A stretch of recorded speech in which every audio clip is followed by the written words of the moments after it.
شروع اللہ کا نام لے کر جو بڑا مہربان نہایت رحم والا ہے۔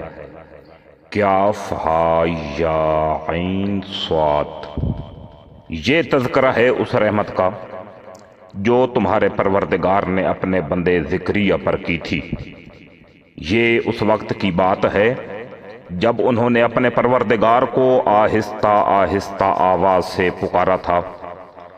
انہوں نے کہا تھا کہ میرے پروردگار، میری ہڈیاں کمزور پڑ گئی ہیں اور سر بڑھاپے کی سفیدی سے بھڑک اٹھا ہے، اور میرے پروردگار میں آپ سے دعا مانگ کر کبھی نامراد نہیں ہوا، اور مجھے اپنے بعد اپنے چچا زاد بھائیوں کا اندیشہ لگا ہوا ہے، اور میری بیوی بانجھ ہے، لہذا آپ خاص اپنے پاس سے مجھے ایک ایسا وارث عطا کر دیجئے جو میرا بھی وارث ہو اور یعقوب علیہ السلام کی اولاد سے بھی میراث پائے، اور یا رب اسے ایسا بنائیے جو خود آپ کا پسندیدہ ہو۔ آواز آئی کہ اے زکریا، ہم تمہیں ایک ایسے لڑکے کی خوشخبری دیتے ہیں جس کا نام یحییٰ ہوگا۔ اس سے پہلے ہم نے اس کے نام کا کوئی اور شخص پیدا نہیں کیا۔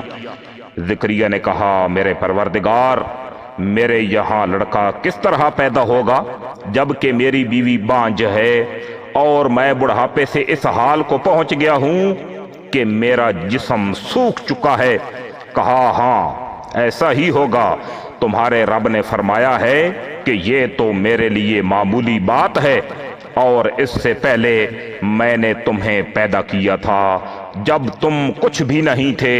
زکریا نے کہا، میرے پروردگار، میرے لیے کوئی نشانی مقرر فرما دیجئے۔ فرمایا، تمہاری نشانی یہ ہے کہ تم صحت مند ہونے کے باوجود 3 رات تک لوگوں سے بات نہیں کر سکو گے۔ چنانچہ وہ عبادتگاہ سے نکل کر اپنی قوم کے سامنے آئے اور ان کو اشارے سے ہدایت دی کہ تم لوگ صبح و شام اللہ کی تسبیح کیا کرو۔ پھر جب یحییٰ پیدا ہو کر بڑے ہو گئے تو ہم نے ان سے فرمایا، اے یحییٰ، کتاب کو مضبوطی سے تھام لو، اور ہم نے بچپن ہی میں ان کو دانائی بھی عطا کر دی تھی، اور خاص اپنے پاس سے نرم دلی اور پاکیزگی بھی، اور وہ بڑے پرہیزگار تھے اور اپنے والدین کے خدمت گزار، نہ وہ سرکش تھے نہ ہی نافرمان، اور اللہ تعالیٰ کی طرف سے سلام ہے ان پر، اس دن بھی جس روز وہ پیدا ہوئے، اس دن بھی جس روز انہیں موت آئے گی، اور اس دن بھی جس روز انہیں زندہ کر کے دوبارہ اٹھایا جائے گا۔ اور اس کتاب میں مریم کا تذکرہ بھی کرو، اس وقت کا تذکرہ جب وہ اپنے گھر والوں سے علیحدہ ہو کر اس جگہ چلی گئیں جو مشرق کی طرف واقع تھی۔ پھر انہوں نے ان لوگوں کے اور اپنے درمیان ایک پردہ ڈال لیا۔ اس موقع پر ہم نے ان کے پاس اپنی روح یعنی ایک فرشتے کو بھیجا جو ان کے سامنے ایک مکمل انسان کی شکل میں ظاہر ہوا۔ مریم نے کہا، میں تم سے خدائے رحمان کی پناہ چاہتی ہوں، اگر تم میں خدا کا خوف ہے تو یہاں سے ہٹ جاؤ۔ فرشتے نے کہا، میں تو تمہارے رب کا بھیجا ہوا فرشتہ ہوں، اور اس لیے آیا ہوں تاکہ تمہیں ایک پاکیزہ لڑکا دوں۔ مریم نے کہا، میرے ہاں لڑکا کیسے ہو جائے گا جبکہ مجھے کسی بشر نے چھوا تک نہیں، اور نہ میں کوئی بدکار عورت ہوں۔ فرشتے نے کہا، ایسے ہی ہو جائے گا، تمہارے رب نے فرمایا ہے کہ یہ تو میرے لیے ایک معمولی بات ہے، اور ہم یہ کام اس لیے کریں گے تاکہ اس لڑکے کو لوگوں کے لیے اپنی قدرت کی ایک نشانی بنائیں اور اپنی طرف سے رحمت کا مظاہرہ کریں، اور یہ بات پوری طرح طے ہو چکی ہے۔ پھر ہوا یہ کہ مریم کو اس بچے کا حمل ٹھہر گیا، اور جب ولادت کا وقت قریب آیا تو وہ اس کو لے کر لوگوں سے الگ ایک دور مقام پر چلی گئیں۔ پھر زچگی کے درد نے انہیں ایک کھجور کے درخت کے پاس پہنچا دیا۔ وہ کہنے لگیں، کاش کہ میں اس سے پہلے ہی مر گئی ہوتی اور مر کر بھولی بسری ہو جاتی۔ پھر فرشتے نے ان کے نیچے ایک جگہ سے انہیں آواز دی کہ غم نہ کرو، تمہارے رب نے تمہارے نیچے ایک چشمہ پیدا کر دیا ہے، اور کھجور کے تنے کو اپنی طرف ہلاؤ۔ اس میں سے پکی ہوئی تازہ کھجوریں تم پر جھڑیں گی، اب کھاؤ اور پیو اور آنکھیں ٹھنڈی رکھو، اور اگر لوگوں میں سے کسی کو آتا دیکھو تو اشارے سے کہہ دینا کہ آج میں نے خدائے رحمان کے لیے ایک روزے کی منت مانی ہے، اس لیے میں کسی بھی انسان سے بات نہیں کروں گی۔ پھر وہ اس بچے کو اٹھائے ہوئے اپنی قوم کے پاس آئیں۔ وہ کہنے لگے کہ مریم تم نے تو بڑا غضب ڈھا دیا، اے ہارون کی بہن، نہ تو تمہارا باپ کوئی برا آدمی تھا، نہ تمہاری ماں کوئی بدکار عورت تھی۔ اس پر مریم نے اس بچے کی طرف اشارہ کیا۔ لوگوں نے کہا بھلا ہم اس سے کیسے بات کریں جو ابھی پالنے میں پڑا ہوا بچہ ہے؟ اس پر بچہ بول اٹھا کہ میں اللہ کا بندہ ہوں، اس نے مجھے کتاب دی ہے اور نبی بنایا ہے، اور جہاں بھی رہوں مجھے بابرکت بنایا ہے، اور جب تک زندہ رہوں مجھے نماز اور زکوٰۃ کا حکم دیا ہے، اور مجھے اپنی والدہ کا فرما بردار بنایا ہے، اور مجھے سرکش اور سنگ دل نہیں بنایا، اور اللہ کی طرف سے سلامتی ہے مجھ پر اس دن بھی جب میں پیدا ہوا، اور اس دن بھی جس دن میں مروں گا، اور اس دن بھی جب مجھے دوبارہ زندہ کر کے اٹھایا جائے گا۔ یہ ہیں عیسیٰ بن مریم۔ ان کی حقیقت کے بارے میں سچی بات یہ ہے جس میں لوگ جھگڑ رہے ہیں، اللہ کی یہ شان نہیں ہے کہ وہ کوئی بیٹا بنائے، اس کی ذات پاک ہے، جب وہ کسی بات کا فیصلہ کر لیتا ہے تو بس اس سے یہ کہتا ہے کہ ہو جا، چنانچہ وہ ہو جاتی ہے۔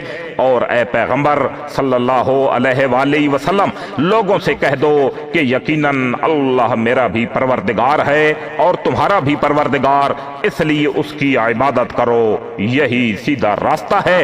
پھر بھی ان میں سے مختلف گروہوں نے اختلاف ڈال دیا ہے، چنانچہ جس دن یہ ایک زبردست دن کا مشاہدہ کریں گے اس دن ان کی بڑی تباہی ہوگی جنہوں نے کفر کا ارتکاب کیا ہے۔ جس روز یہ ہمارے پاس آئیں گے اس دن یہ کتنے سننے والے اور دیکھنے والے بن جائیں گے، لیکن یہ ظالم آج کھلی گمراہی میں پڑے ہوئے ہیں۔ اور اے پیغمبر صلی اللہ علیہ وآلہ وسلم ان کو اس پچھتاوے کے دن سے ڈرائیے جب ہر بات کا آخری فیصلہ ہو جائے گا، چنانچہ یہ لوگ اس وقت غفلت میں ہیں اور ایمان نہیں لا رہے۔ یقین جانو کہ زمین اور اس پر سارے رہنے والوں کے وارث ہم ہی ہوں گے، اور ہماری طرف ہی ان سب کو لوٹایا جائے گا۔ اور اس کتاب میں ابراہیم کا بھی تذکرہ کرو، بے شک وہ سچائی کے خوب گر نبی تھے۔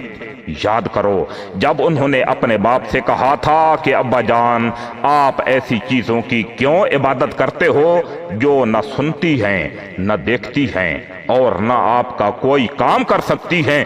ابا جان میرے پاس ایک ایسا علم آیا ہے جو آپ کے پاس نہیں آیا، اس لیے میری بات مان لیجئے، میں آپ کو سیدھا راستہ بتلا دوں گا۔ ابا جان شیطان کی عبادت نہ کیجئے، یقین جانیے کہ شیطان خدائے رحمان کا نافرمان ہے۔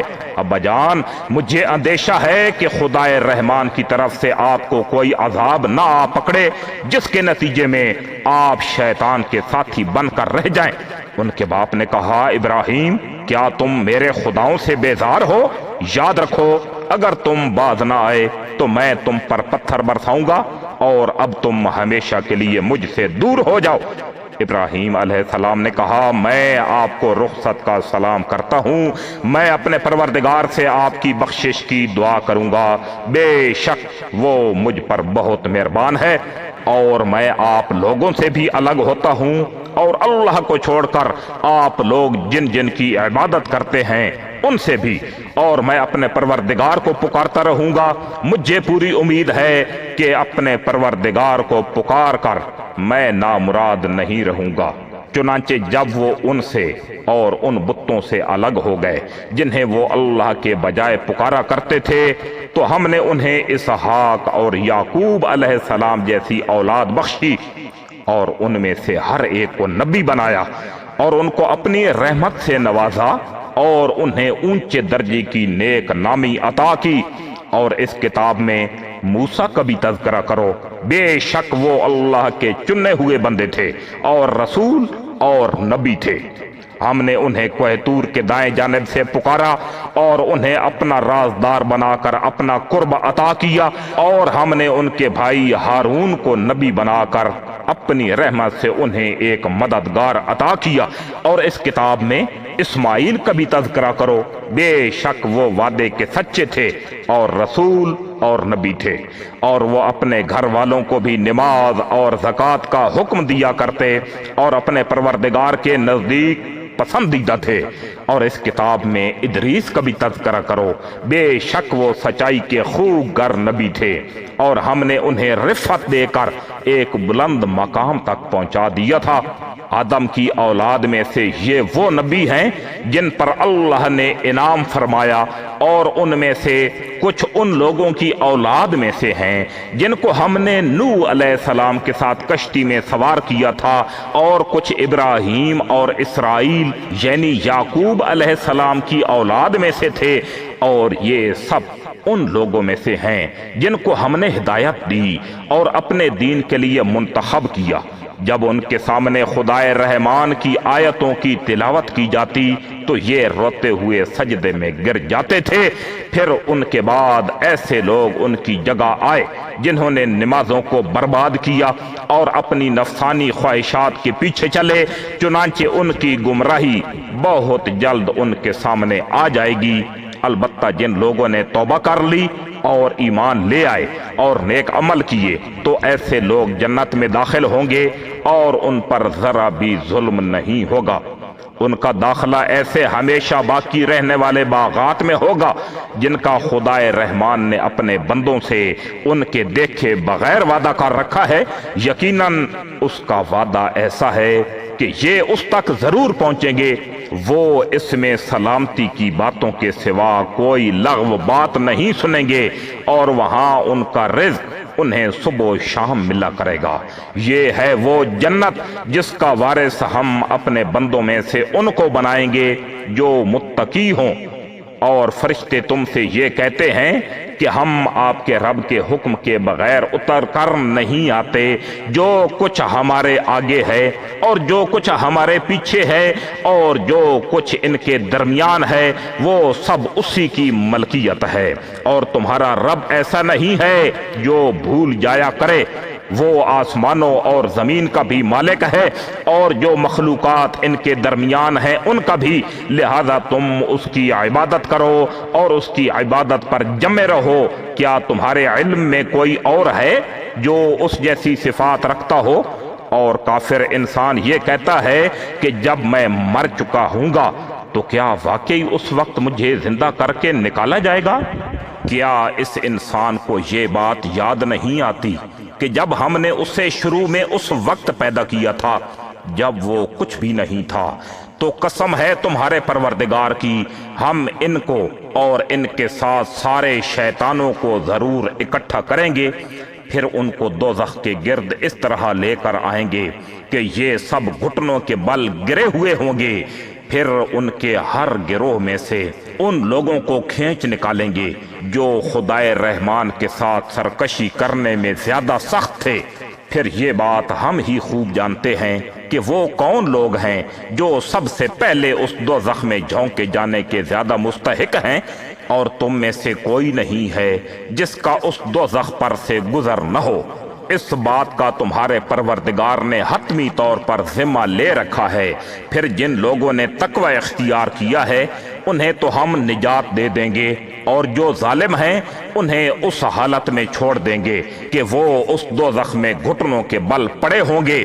اور جب ان کے سامنے ہماری کھلی کھلی آیتیں تلاوت کی جاتی ہیں تو کافر لوگ مومنوں سے کہتے ہیں کہ بتاؤ ہم دونوں فریقوں میں سے کس کا مقام زیادہ بہتر ہے اور کس کی مجلس زیادہ اچھی ہے، اور یہ نہیں دیکھتے کہ ان سے پہلے ہم کتنی نسلیں ہلاک کر چکے ہیں جو اپنے ساز و سامان اور ظاہری آن بان میں ان سے کہیں بہتر تھیں۔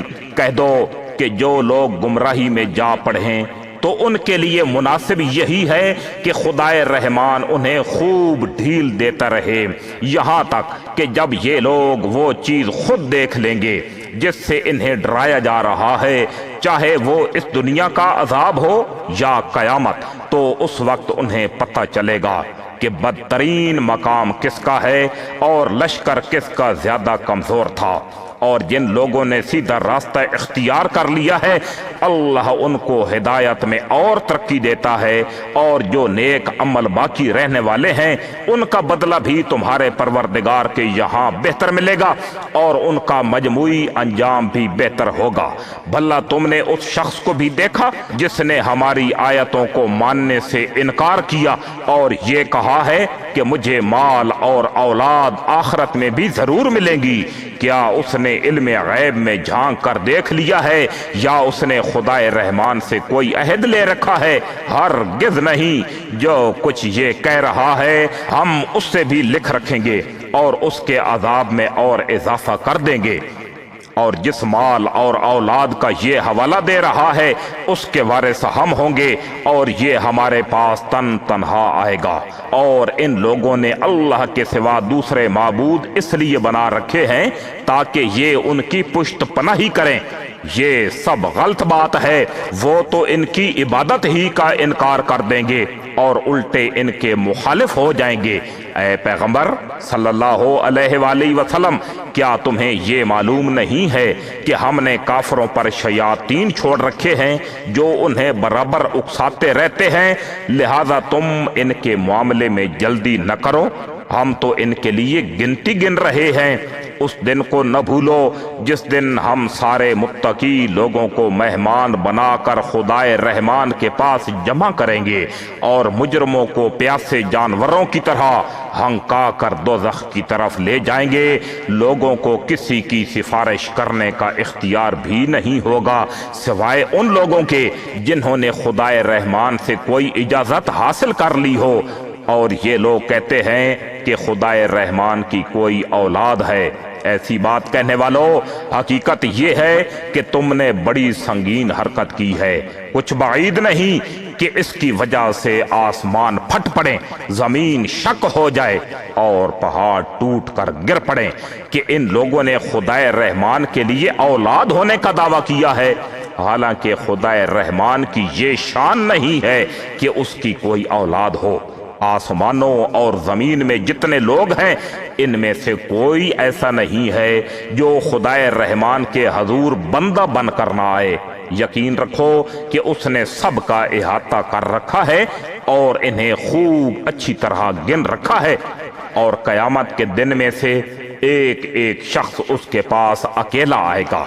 ہاں بے شک جو لوگ ایمان لے آئے ہیں اور انہوں نے نیک عمل کیے ہیں، خدائے رحمان ان کے لیے دلوں میں محبت پیدا کر دے گا۔